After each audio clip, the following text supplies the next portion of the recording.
দৈনিক সমকালের প্রধান শিরোনাম, নির্বাচনী জনসংযোগে গুলি, নিহত 1, প্রার্থীসহ আহত 5।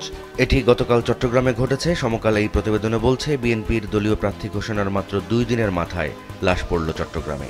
এবং বিএনপি বলছে নির্বাচন বানচালের ষড়যন্ত্র, আর হামলাকারী যিনি ছিলেন তিনি এরশাদুল্লাহর সঙ্গেই ছিলেন।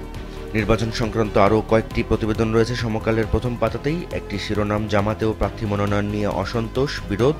এই খবরে সমকাল বলছে 4টি আসনে প্রকাশ্য এবং আরও অন্তত 4টিতে অপ্রকাশ্য দ্বন্দ্ব দেখা দিয়েছে। নির্বাচন নিয়ে সেনা সদর গতকাল ব্রিফ করেছে। সে খবরটি সমকাল 1 কলামের একটি প্রতিবেদনে ছাপিয়েছে। শিরোনাম, নির্বাচন হলে দেশে স্থিতিশীলতা নিশ্চিত হবে। জুলাই সনদ নিয়ে দলগুলোর যে মতভেদ দেখা দিয়েছে সে সংক্রান্ত যে প্রতিবেদনটি সমকাল ছাপিয়েছে তার শিরোনাম, সনদ নিয়ে সমঝোতা ও জোটের আলোচনা এনসিপি সহ 9 দলের। এবং এই খবরে আরও বলা হচ্ছে, বিএনপি জামাতের অনৈক্য দূরের চেষ্টা চলছে, তবে সারা শব্দ নেই বিএনপির। নির্বাচন ছাড়া অন্য যে খবরগুলো সমকালের প্রথম পাতায় রয়েছে তার একটি শিরোনাম, উচ্ছেদ ঘিরে বিতর্ক, আলোচনার কেন্দ্রে সর্বমিত্র চাকমা। এটি ঢাকা বিশ্ববিদ্যালয়ে বেশ কিছুদিন ধরে তিনি উচ্ছেদ অভিযান চালাচ্ছেন, সেটি খবর দিয়েছে সমকাল। এ সংক্রান্ত একটি কার্টুনও ছাপা হয়েছে সমকালের প্রথম পাতায়। পেঁয়াজের দাম বেড়েছে গত কয়েকদিন ধরে, সে সংক্রান্ত যে প্রতিবেদন সমকালের শিরোনাম দিয়েছে, হঠাৎ 40 টাকা বৃদ্ধি, কারসাজির অভিযোগ। এই খবরে বলা হচ্ছে, কৃত্রিম সংকট তৈরি করে আমদানির অনুমতি আদায়ের চেষ্টা চলছে। কৃষকরা বলছেন আমদানি হলে তারা ক্ষতিগ্রস্ত হবেন।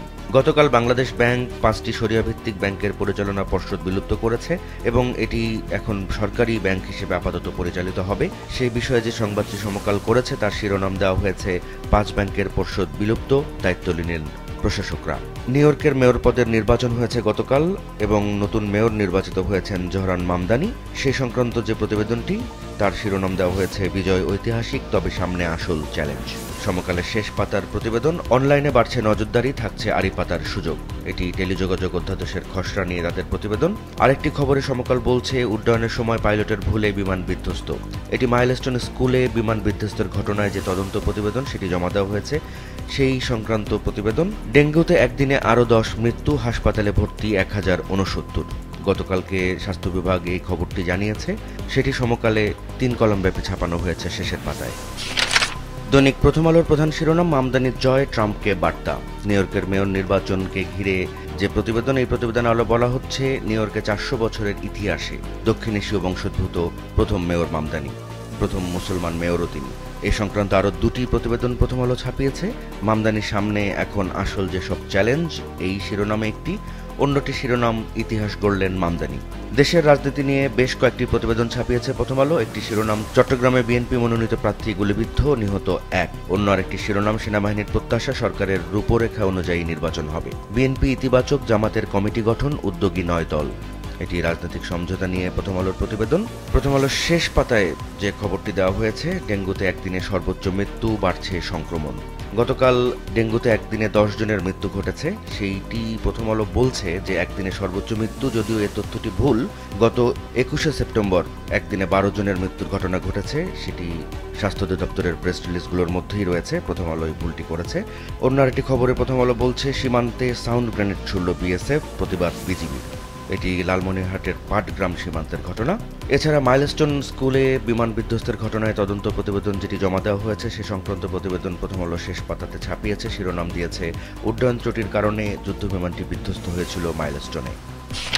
দৈনিক আজকের পত্রিকার প্রধান শিরোনাম, দেশজুড়ে নির্বাচনী আমেজ। এই খবরে বলা হচ্ছে, বিভিন্ন বিষয়ে মতবিরোধ থাকলেও রাজনৈতিক দলগুলো এখন নির্বাচনমুখী। জামাত শিবির শিগগিরই তালিকা চূড়ান্ত করবে, এনসিপি প্রার্থী দেবে 300 আসনে, এমনটিও বলা হচ্ছে এই প্রতিবেদনে। পাশাপাশি আরেকটি প্রতিবেদনে আজকের পত্রিকা বলছে, বিএনপি প্রার্থী এরশাদুল্লাহ গুলিবিদ্ধ, 1 জন নিহত। এটি চট্টগ্রামে গতকাল গণসংযোগের সময় গুলির ঘটনা ঘটে, সেই খবর। নির্বাচন সংক্রান্ত আরও 2টি খবর আজকের পত্রিকার। একটি শিরোনাম, জামাত জোট করবে না, হবে নির্বাচনী সমঝোতা। এটি গতকাল সিলেটে জামাতের আমির বলেছেন। আরেকটি খবরে সেনাবাহিনী যেটি বলেছে সেটি দিয়েছে আজকের পত্রিকা। সেনাবাহিনীও চায় সরকারের রূপরেখা অনুযায়ী নির্বাচন।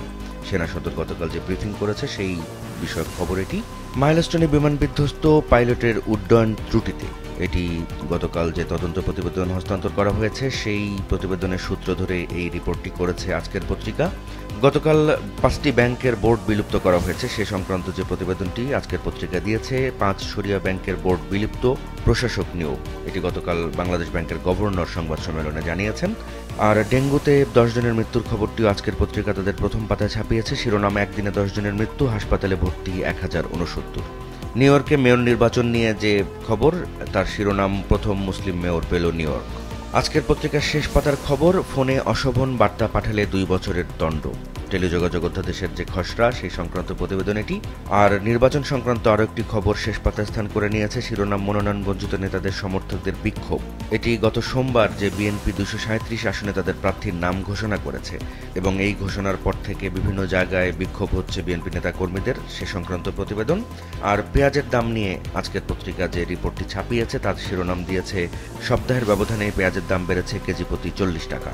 চকরিয়ায় কালকে একটি ভয়াবহ সড়ক দুর্ঘটনা ঘটেছে, একই পরিবারের 5 জন মারা গেছে ওই দুর্ঘটনায়। সেই খবরটি আজকের পত্রিকার শেষ পাতায় রয়েছে। চকরিয়ায় সড়কে প্রাণ গেল একই পরিবারের 5 জনের। তাদের বহনকারী মাইক্রোবাসটির ছবিও ছাপানো হয়েছে এই খবরের সাথে। দৈনিক যুগান্তরের প্রধান শিরোনাম, বিএনপি প্রার্থী গুলিবিদ্ধ। এটি চট্টগ্রামে নির্বাচনী গণসংযোগে হামলার ঘটনা। যুগান্তর এই খবরে আরও বলছে যে জনসংযোগ চলাকালে বিএনপি মনোনীত প্রার্থী এবং চট্টগ্রাম নগর বিএনপির আহ্বায়ক এরশাদুল্লাহ গুলিবিদ্ধ হয়ে গুরুতর আহত হয়েছেন। নির্বাচন কেন্দ্রিক আরও বেশ কয়েকটি খবর যুগান্তরের প্রথম পাতায় রয়েছে। একটি শিরোনাম দেওয়া হয়েছে, সেনা সদরের ব্রিফিং, নির্বাচন হলে দেশ ও আইন শৃঙ্খলা পরিস্থিতি স্থিতিশীল হবে। আরেকটি শিরোনাম দেওয়া হয়েছে, একক নির্বাচনের প্রস্তুতি নিচ্ছে এনসিপি, নাহিদ ইসলাম। আর জামাত সংক্রান্ত যে প্রতিবেদনটি যুগান্তর ছাপিয়েছে তার শিরোনাম দেওয়া হয়েছে, আলোচনায় সমাধান চায় জামাত। বিএনপির প্রার্থী ঘোষণাকে কেন্দ্র করে যুগান্তর যে প্রতিবেদনটি ছাপিয়েছে তার শিরোনাম দেওয়া হয়েছে, 63 আসনে ঝুলে আছে ত্যাগী নেতাদের ভাগ্য। ভেজাল খাদ্য নিয়ে যুগান্তর একটি প্রতিবেদন প্রথম পাতাতে ছাপিয়েছে, শিরোনাম, খাবারের সঙ্গে পেটে যাচ্ছে মারাত্মক বিষ। ভেজাল খাদ্যে ভাসছে বাংলাদেশ। এই খবরে বলা হচ্ছে, খাদ্য নমুনার 52%ই দূষিত, এমনটি দেখা গেছে পরীক্ষায়। যুগান্তরের শেষ পাতার খবর, ঢাকার রাস্তায় আতঙ্ক ব্যাটারি চালিত রিকশা। অনুমোদনহীন ব্যাটারি চালিত রিকশা ঢাকার রাস্তায় সয়লাভ হয়ে গিয়েছে, এমনটি বলা হচ্ছে যুগান্তরের এই প্রতিবেদনে। এতে বলা হচ্ছে, সাধারণ রিকশা থেকে রূপান্তরিত অটোরিকশাগুলো বেশি ঝুঁকিপূর্ণ এবং দুর্বল ব্রেক ব্যবস্থার কারণে যে কোনোখানে উল্টে যাচ্ছে, এমনটিও দেখা যাচ্ছে। দৈনিক কালবেলার প্রধান শিরোনাম, তফসিলের আগে আবারও হতে পারে আরপিও সংশোধন। এটি নির্বাচন কেন্দ্রিক একটি খবর। এই খবরে বলা হচ্ছে, ত্রয়োদশ জাতীয় সংসদ নির্বাচনকে সামনে রেখে এরই মধ্যে গণপ্রতিনিধিত্ব আদেশ সংশোধন করে গেজেট জারি করা হয়েছে, যা দেশের রাজনৈতিক অঙ্গনে নতুন বিতর্কের জন্ম দিয়েছেন এবং আবারও এই আরপিও সংশোধনের জন্য চিন্তাভাবনা করা হচ্ছে এবং সেখানে জোটবদ্ধ দলের একই প্রতীকে ভোটের সুযোগ ফিরতে পারে, এমনটি বলছে কালবেলার এই প্রতিবেদন। নির্বাচন নিয়ে আরও একটি খবর, সেনা সদর গতকাল ব্রিফিং করেছে, সেই সংক্রান্ত প্রতিবেদনের শিরোনাম দেওয়া হয়েছে, নির্বাচন হলে পরিস্থিতি আরও স্থিতিশীল হবে। আর বিএনপি জামাতের যে দূরত্ব সেটি নিয়ে একটি প্রতিবেদন ছাপিয়েছে কালবেলা। শিরোনাম দেওয়া হয়েছে, বিএনপি জামাতের দূরত্ব ঘোচাতে চায় 9 দল। এই খবরে বলা হচ্ছে যে জুলাই সনদ বাস্তবায়ন নিয়ে উদ্ভূত সংকট নিরসনে উদ্যোগ নিতে যাচ্ছে 9টি রাজনৈতিক দল। তাদের লক্ষ্য সনদ বাস্তবায়ন ও গণভোট প্রশ্নে রাজনৈতিক দলগুলোর, বিশেষ করে বিএনপি ও জামাতের মধ্যকার দূরত্ব ঘুচিয়ে ঐক্যমত্যে পৌঁছানো। চট্টগ্রামে গণসংযোগ চলাকালে বিএনপির এক প্রার্থী গুলিবিদ্ধ হয়েছেন, সেই খবরটি কালবেলা দিয়েছে। চট্টগ্রামে গণসংযোগকালে গুলিবিদ্ধ বিএনপির প্রার্থী, এই শিরোনামে। এই খবরে বলা হচ্ছে, এই ঘটনায় অন্তর্বর্তী সরকার নিন্দা জানিয়েছেন, দ্রুত তদন্তের নির্দেশ দিয়েছেন প্রধান উপদেষ্টা। এছাড়া জামাত শিবিরকে দায়ী করেছেন নগর বিএনপির সদস্য সচিব এবং বিএনপি মহাসচিব উদ্বেগ এবং নিন্দা জানিয়েছেন, সেটিও বলা হয়েছে এই প্রতিবেদনে। কালবেলার একটি বিশেষ প্রতিবেদন, প্রথম পাতার একদম নিচে, শিরোনাম, সক্ষমতা বাড়াতে নেওয়া ঋণে কেনা হবে সাবান টিস্যু।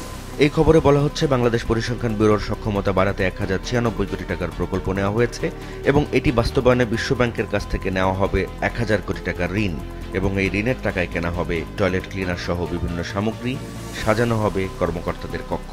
এই খবরে আরও অভিযোগ করা হয়েছে, ট্যাব কেনাকাটা সহ পরামর্শক, সম্মানী, আপ্যায়ন, ভ্রমণ ভাতা সহ বিভিন্ন খাতে অত্যাধিক ব্যয় ধরা হয়েছে। কালবেলার প্রথম পাতার আরেকটি খবর, নিউ ইয়র্কের প্রথম মুসলিম ও সর্বকনিষ্ঠ মেয়র মামদানি। কালবেলার শেষ পাতার খবর, মেট্রো রেলের ঠিকাদারের সঙ্গে চুক্তি বাতিল চায় সরকার। এই খবরে বলা হচ্ছে, দেশের প্রথম পাতাল মেট্রো রেলের মোট 12টি প্যাকেজের মধ্যে 2টি প্যাকেজের নির্মাণ কাজের জন্য নিযুক্ত ঠিকাদারের সঙ্গে চুক্তি বাতিল করতে চায় সরকার। কালবেলার শেষ পাতার আরেকটি খবর, ডেঙ্গুতে একদিনে সর্বোচ্চ 10 জনের মৃত্যু। এই খবরটি গতকালকে ডেঙ্গু পরিস্থিতি নিয়ে কালবেলা দিয়েছে, যদিও এটি একদিনে মৌসুমের সর্বোচ্চ মৃত্যুর ঘটনা নয়, যেটি প্রথম আলোর সাথে আমরা বলেছি। আরেকটি খবরে কালবেলা বলছে, উড্ডয়ন ত্রুটির কারণে মাইলস্টোন দুর্ঘটনা। এটি মাইলস্টোনে যে বিমান দুর্ঘটনা সেটি তদন্ত প্রতিবেদনে এমনটি বলা হয়েছে, সেই খবরটি দিচ্ছে কালবেলা এই শিরোনামে। দৈনিক দেশ রূপান্তরের প্রধান শিরোনাম নির্বাচনী গণসংযোগে চলল গুলি। এটি গতকাল চট্টগ্রামের ঘটনা। আরেকটি খবরে দেশ রূপান্তর বলছে চলমান সংকট নিরসনে আলোচনা অনিশ্চিত। এই খবরে বলা হচ্ছে জুলাই জাতীয় সনদের আইনি ভিত্তি দেওয়ার উপায় নিয়ে নিজেদের মধ্যে আলোচনা করে অন্তর্বর্তী সরকারকে নির্দেশনা দিতে রাজনৈতিক দলগুলোকে অনুরোধ করা হয়েছে এবং বিএনপির দিক থেকে এমন আলোচনার জন্য কোনো উদ্যোগ নেওয়া হচ্ছে না। আরেকটি খবর দেশ রূপান্তরের, আমরা কোনো জোট করার সিদ্ধান্ত নেইনি। এটি গতকাল জামাতের আমির সিলেটে বলেছেন, সেটিকেই এক কলামের প্রতিবেদন হিসেবে ছাপিয়েছে দেশ রূপান্তর। বেসামরিক বিমান চলাচল কর্তৃপক্ষের আইনে পরিবর্তন আনতে যাচ্ছে সরকার। এই খবরটি দেশ রূপান্তর দিয়েছে। টিকিট প্রতারণার জরিমানা 50 লাখ, এই শিরোনাম। নিউ ইয়র্কে নতুন মেয়র নির্বাচিত হয়েছেন জোহরান মামদানি, সেই খবরের শিরোনাম নিউ ইয়র্ক জয় মামদানি। এবং এই খবরের পাশাপাশি আরেকটি খবর জানানো হয়েছে, শিরোনাম প্রবাসী বাঙালিদের উচ্ছ্বাস।